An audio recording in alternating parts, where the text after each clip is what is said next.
les Africains sont pourchassés en Afrique. C'est la chose la plus triste que nous puissions voir. Des Africains pourchassés en Afrique.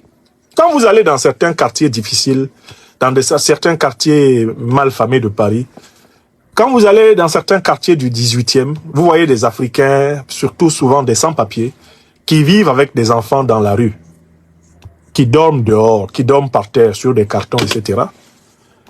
En tant qu'Africain, vous avez toujours mal au cœur. En tant qu'être humain même, quel que soit l'être humain que vous voyez à la rue, vous avez mal au cœur. Mais ces Africains qui sont là dans les rues de France, abandonnés à eux-mêmes, marginalisés, ils sont à l'étranger. Rarement parmi eux, on trouve des Africains de citoyenneté française. Donc ils sont à l'étranger, ce sont des immigrés. Mais quand vous prenez votre avion, vous allez à Abidjan. Vous prenez votre avion, vous allez à Dakar. Vous allez à Yaoundé. Vous allez à Libreville. Vous allez à Lomé. Vous prenez votre avion, vous allez à N'Djamena. Vous prenez votre avion, vous allez à Kinshasa. Vous prenez votre avion, vous allez à Libreville. Et vous voyez les forces de l'ordre en train de chasser des pauvres Africains, des lieux dans lesquels ils réussissaient à survivre, sans leur donner la moindre perspective de pouvoir se reconstituer un havre de vie ailleurs. Vous avez infiniment plus mal que quand vous voyez la même scène à Paris. Qu'est-ce qui nous choque dans les déguerpissements sauvages qui sont imposés aux populations africaines les plus pauvres, aujourd'hui en Afrique?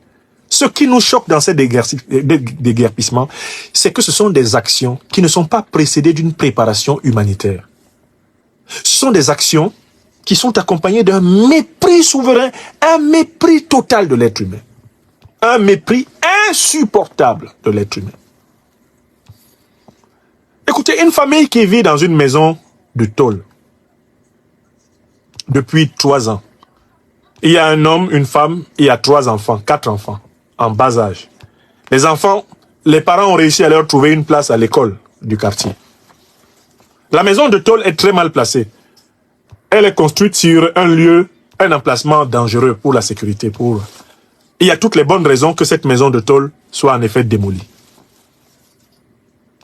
Comment doit-on réagir en Afrique envers les plus pauvres d'entre nous quand on doit les déloger? Comment doit-on réagir? Je veux répondre clairement à cette question et énoncer ce qui me paraît des principes qui doivent être pratiqués partout en Afrique, surtout par ceux qui prétendent incarner le changement. Avant de déloger des Africains en Afrique, il faut toujours s'assurer qu'on a les moyens de les reloger. Pour moi, c'est la première condition.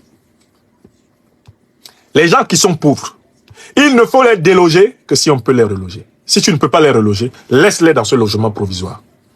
L'existence de ces logements provisoires doit être essentiellement un rappel qui est fait aux autorités qu'elles n'ont pas trouvé de solution pour des logements décents. Donc, s'il y a un programme de relogement de certaines populations et qu'il y a urgence, par exemple, quand les saisons pluvieuses approchent, mais on crée un camp de délogement. On achète des tentes. On achète du matériel provisoire. On crée un camp de délogement. On construit des maisons provisoires. L'État construit des maisons provisoires et loge toutes les personnes en attendant de leur trouver un logement, de leur proposer un logement durable. Donc on peut utiliser les tentes, on peut utiliser les mobil-homes, on peut utiliser les moyens rapides pour déplacer ces populations des zones inondables, par exemple, des zones qui pourraient être dangereuses pour les incendies, afin de se préparer à leur donner une solution. Donc, au Cameroun, en Côte d'Ivoire, au Congo, au Gabon, au Sénégal, parce que ça commence aussi au Sénégal, en République démocratique du Congo, arrêtez de déloger les pauvres. Alors que vous allez dormir sur un lit. Vous allez dormir dans une maison le soir. Vous délogez un pauvre sans lui donner une solution pour poser sa tête. C'est un crime contre l'humanité africaine. Je dénonce au nom des Africains les plus pauvres les déguerpissements sauvages des gouvernants. Pas de déguerpissement sans, au minimum, une solution de relogement provisoire. L'État, avant de déguerpir une zone, un État achète les moyens de relogement provisoire. Il aménage un terrain pour y faire du relogement provisoire, un peu comme on fait pour les camps de réfugiés.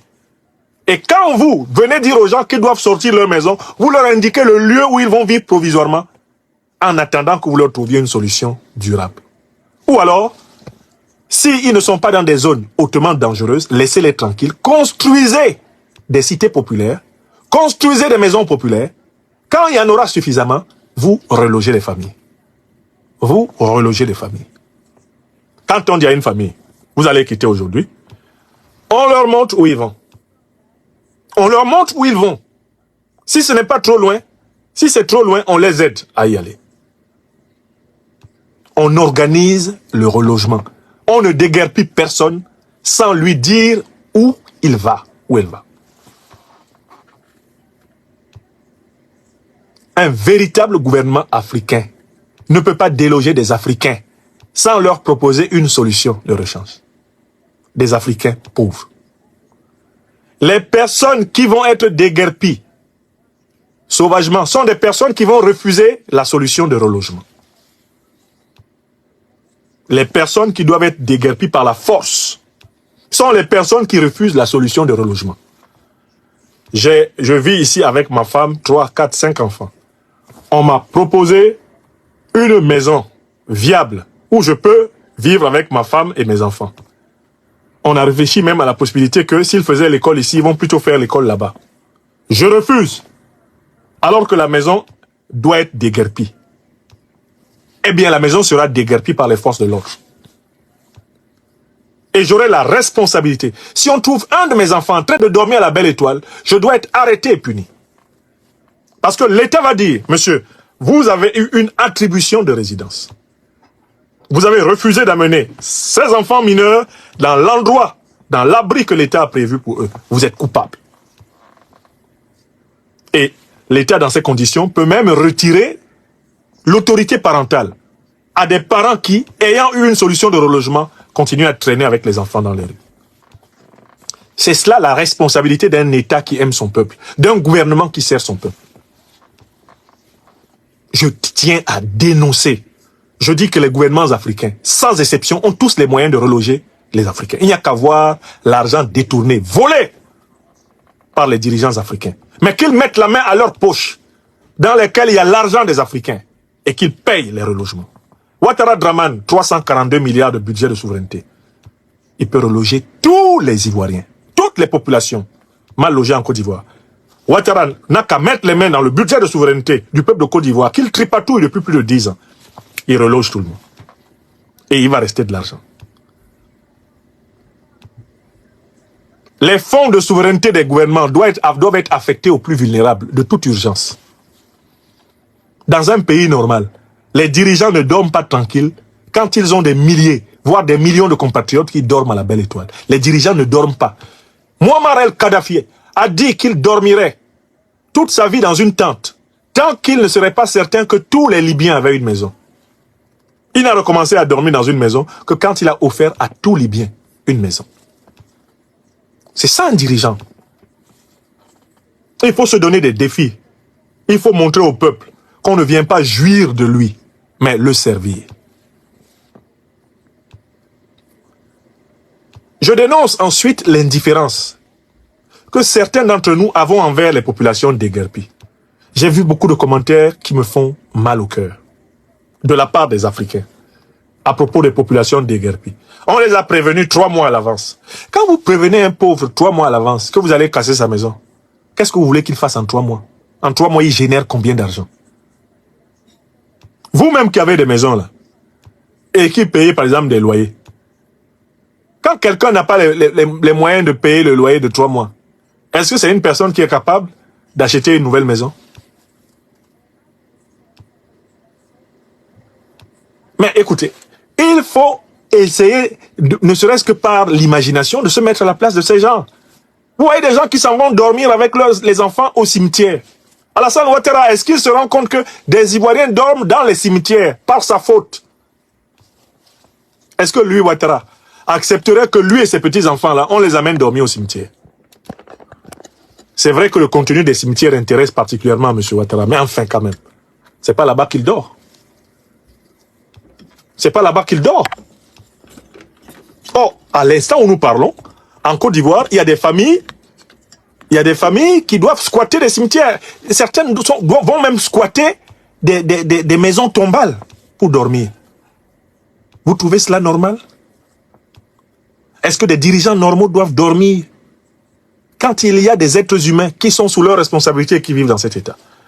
Non au déguerpissement sauvage. Oui à une politique humaine.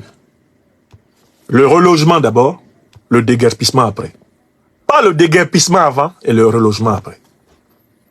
Et il faut que ça devienne un critère de colère sociale. Nous, société civile, devons protester contre tous les gouvernements qui délogent sans solution.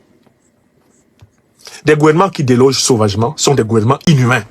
Et nous, Africains, devons prendre l'habitude de les condamner et de les dénoncer.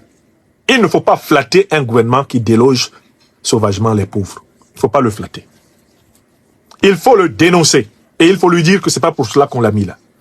C'est cette méchanceté qui coûte à Ruto aujourd'hui la colère du peuple kényan. C'est cette méchanceté qui va coûter à Ouattara la colère du peuple ivoirien. Au régime Biya, la colère du peuple camerounais. Quand tous ces peuples-là vont se lever, vous allez voir. Vous allez voir ce que les gens ont subi. À la colère qu'ils vont montrer, vous allez voir.